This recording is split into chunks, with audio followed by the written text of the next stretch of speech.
Hello friends, मैं हूं सुदर्शन प्रकाश और आप देख रहे हैं यूट्यूब चैनल गुरु चकाचक। दोस्तों, ये 10 जुलाई का करंट अफेयर्स है। वीडियो के बीच में आपसे एक क्वेश्चन पूछूंगा जिसका आंसर आपको कमेंट बॉक्स में देना है। आज के करंट अफेयर्स का पीडीएफ आपको गुरु चकाचक के टेलीग्राम ग्रुप में मिलेगा। टेलीग्राम ग्रुप का लिंक डिस्क्रिप्शन बॉक्स में है। तो चलिए शुरू करते हैं। आज का क्वेश्चन है, चीन द्वारा 2020 से 2025 तक प्रति वर्ष कितने परमाणु रिएक्टर बनाने की योजना है? चार ऑप्शन है, 2 से 4 परमाणु रिएक्टर, 4 से 6 परमाणु रिएक्टर, 6 से 8 परमाणु रिएक्टर, 8 से 10 परमाणु रिएक्टर। सही आंसर है सी, 6 से 8 परमाणु रिएक्टर। चीन की परमाणु ऊर्जा संघ के अनुसार 2020 और 2025 के बीच चीन में प्रति वर्ष 6 से 8 परमाणु रिएक्टर बनाने की योजना है। मार्च 2019 में चीन में कथित तौर पर 46 परमाणु रिएक्टर सक्रिय थे। इन 46 परमाणु रिएक्टरों ने 42.8 गीगावाट की बिजली क्षमता प्रदान की। मई 2020 के अंत में चीन की परमाणु क्षमता 48.8 गीगावाट थी। 2020 के अंत तक परमाणु क्षमता के लिए चीन का लक्ष्य 58 गीगावाट था। 2035 तक चीन न्यूक्लियर एनर्जी एसोसिएशन ने लगभग 200 गीगावाट परमाणु ऊर्जा क्षमताओं को प्राप्त करने का लक्ष्य रखा है। चीन के परमाणु उद्योग ने निर्णय लिया है कि चालू वित्तीय वर्ष में कोविड-19 महामारी के बीच किसी भी नए रिएक्टर को आगे नहीं जाने दिया जाएगा। इस साल स्थापित होने वाले 6 परमाणु रिएक्टरों को 2019 में वापस मंजूरी दी गई थी। इसके अलावा 2025 तक चीन परमाणु ऊर्जा संघ ने हर साल 6 से 8 परमाणु रिएक्टर बनाने की योजना बनाई है। मार्च 2020 तक भारत की परमाणु ऊर्जा क्षमता 6.7 गीगावाट है।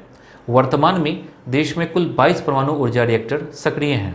22 में से 18 दबाव वाले भारी जल रिएक्टर हैं, जबकि 4 लाइट वाटर रिएक्टर हैं। मार्च 2020 में भारत सरकार ने देश में वर्तमान 6,780 मेगावाट मतलब 6.7 गीगावाट से अधिक परमाणु क्षमता को 3 गुना बढ़ाने का लक्ष्य रखा है।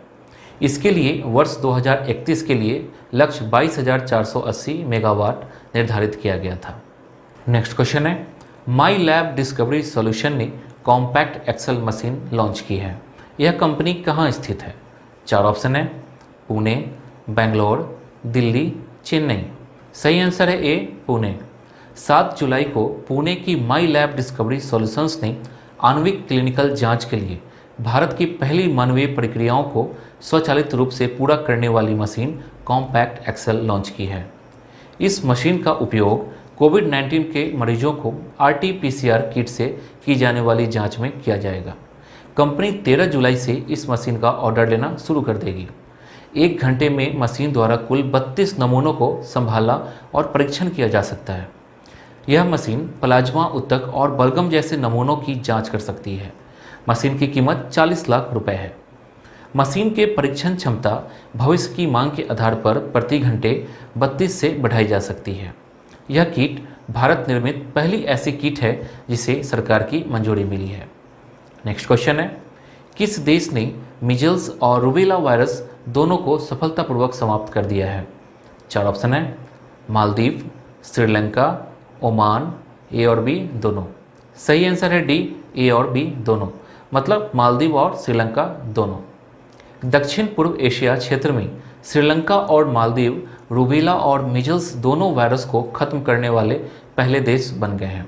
WHO के अनुसार 2017 से 18 में भूटान, तिमोर लेस्टे, उत्तर कोरिया और मालदीव दक्षिण पूर्व एशिया क्षेत्र के 4 देश थे जो मीजल्स वायरस को सफलतापूर्वक समाप्त कर चुके हैं। WHO द्वारा दक्षिण पूर्व एशिया क्षेत्र से रूबेला वायरस को खत्म करने के लिए निर्धारित लक्ष्य वर्ष 2023 है। नेक्स्ट क्वेश्चन है, कृषि मंत्री नरेंद्र सिंह तोमर ने किस राज्य में 86वें कृषि विज्ञान केंद्र की आधारशिला रखी है? चार ऑप्शन है, मध्य प्रदेश, छत्तीसगढ़, उत्तर प्रदेश, राजस्थान। सही आंसर है सी, उत्तर प्रदेश। भारत के कृषि मंत्री नरेंद्र सिंह तोमर ने प्रदेश के कृषि व कृषि शिक्षा मंत्री सूर्य प्रताप सिंह एवं कृषि राज्य मंत्री कैलाश चौधरी के साथ वीडियो कॉन्फ्रेंसिंग के माध्यम से उत्तर प्रदेश की बदायूं जिले में प्रशासनिक भवन के निर्माण का शुभारंभ किया। कृषि विज्ञान केंद्र में प्राचार्य के पद पर डॉक्टर अजय विक्रम सिंह को नियुक्त किया गया है। उत्तर प्रदेश में कुल 20 केंद्रों को बनाने की मंजूरी दी गई है, जिनमें से 17 जगहों पे काम शुरू कर दिया गया है। शेष 3 बहुत जल्द ही प्रयागराज, रायबरेली और आजमगढ़ में बनाए जाएंगे। इसके अलावा मुरादाबाद में भी एक कृषि विज्ञान केंद्र बनाने का प्रस्ताव रखा गया है।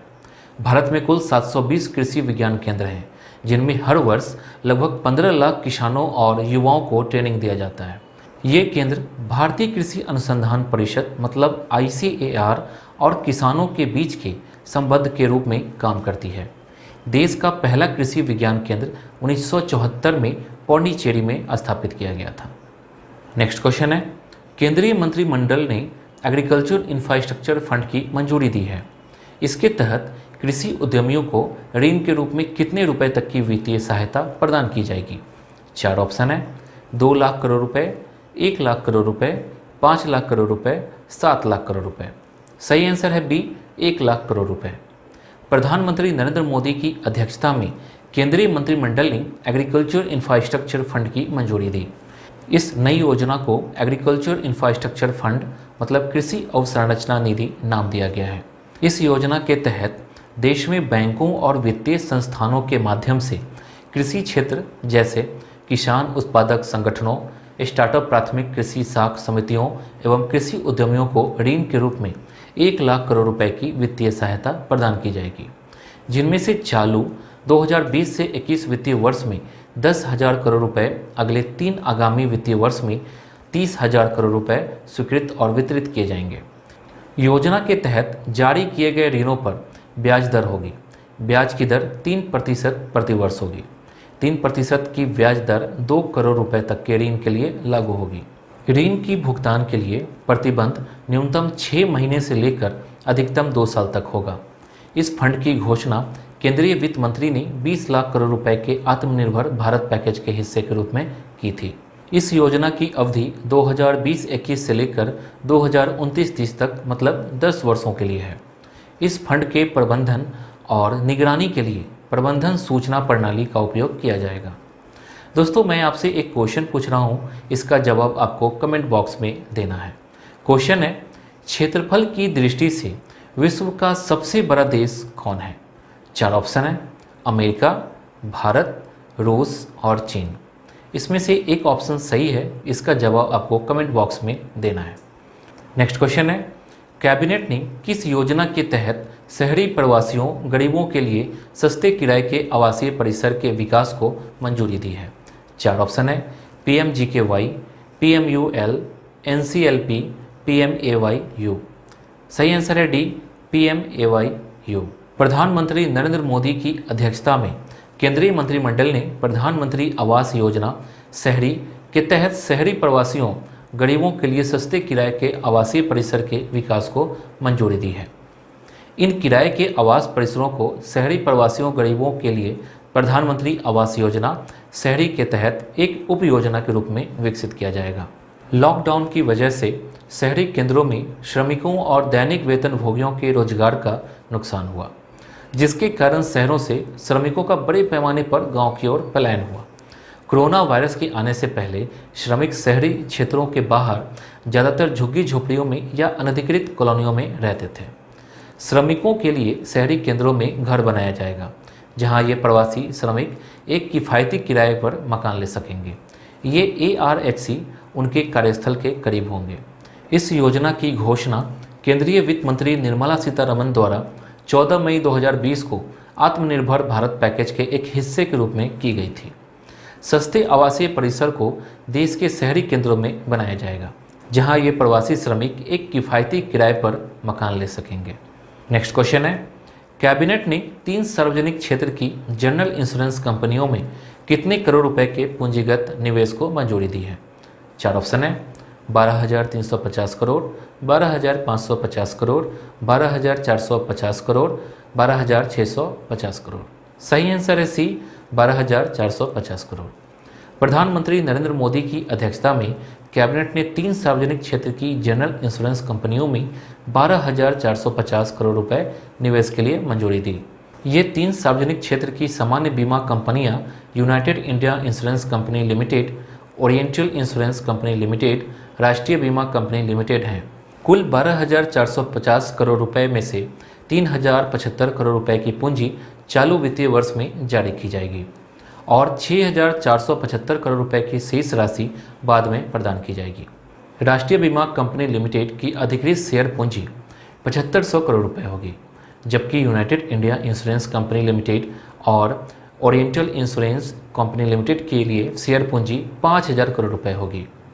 नेक्स्ट क्वेश्चन है, भारतीय सेना ने सूचनाओं को लीक होने से रोकने के लिए कितने मोबाइल ऐप को बैन कर दिया है? 4 ऑप्शन है, 89 ऐप्स, 85 ऐप्स, 87 ऐप्स, 98 ऐप्स। सही आंसर है ए, 89 ऐप्स। भारतीय सेना ने 89 ऐप्स को बैन कर दिए हैं और अपने अधिकारियों और कर्मचारियों को निर्देश दिए हैं कि बैन में शामिल ये सभी ऐप्स को तुरंत अपने स्मार्टफोन से हटा दें। भारत सरकार द्वारा कुछ दिनों पहले 59 चाइनीज ऐप्स को बैन कर दिया था। उसके बाद सेना की ओर से उठाए गए कठोर कदमों का एक और अर्थ में यह भी है कि भारत ऐप्स के मामले में आत्मनिर्भरता की ओर तेजी से कदम बढ़ा रहा है। नेक्स्ट क्वेश्चन है, हाल ही में मशहूर हास्य कलाकार और अभिनेता जगदीप जाफरी का निधन हो गया है। उनका असली नाम क्या था? 4 ऑप्शन है, मोहम्मद शाह हैदर, सैयद इश्तियाक अहमद जाफरी, सैयद अहमद हसन और इनमें से कोई नहीं। सही आंसर है बी, सैयद इश्तियाक अहमद जाफरी। शोले मूवी में सुरमा भोपाली का किरदार निभाने वाले कॉमेडियन जगदीप जाफरी का 8 जुलाई 2020 को मुंबई में उनके आवास पर निधन हो गया। वे 81 वर्ष के थे। जगदीप जाफरी का जन्म 29 मार्च 1939 को हुआ था। उनका असली नाम सैयद इश्तियाक अहमद जाफरी था। उनके पिता का नाम सैयद यावर हुसैन जाफरी और मां का नाम कनीज हैदर था। जगदीप ने बॉलीवुड में करीब 400 फिल्मों में काम किया था। जगदीप ने अपने करियर की शुरुआत बतौर चाइल्ड आर्टिस्ट की थी। वो फिल्मों में सिर्फ साइड एक्टर और कॉमेडियन ही नहीं बल्कि लीड रोल में भी नजर आए थे। जगदीप आखिरी बार साल 2017 में आई फिल्म मस्ती नहीं सस्ती में नजर आए थे। उन्होंने कई चर्चित फिल्मों में अपनी एक्टिंग का जादू बिखेरा है। नेक्स्ट क्वेश्चन है, भारतीय नौसेना ने कितने भारतीय नागरिकों को स्वदेश वापस लाकर ऑपरेशन समुद्र सेतु मिशन को पूरा किया है? 4 ऑप्शन है, 3892, 3792, 3692, 3992। सही आंसर है डी, 3992। भारतीय नौसेना द्वारा 5 मई 2020 को शुरू किया गया ऑपरेशन समुद्र सेतु मिशन 55 दिनों तक चला, जिसमें 3992 भारतीय नागरिकों को स्वदेश वापस लाकर इस मिशन को पूरा किया गया।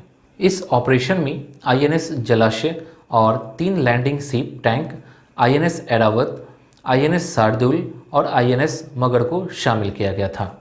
कोविड-19 महामारी के दौरान भारतीय नागरिकों को वापस लाने के लिए भारतीय नौसेना जहाज़ों ने मालदीव, श्रीलंका और ईरान से लगभग 23,000 किलोमीटर से अधिक की दूरी तय की।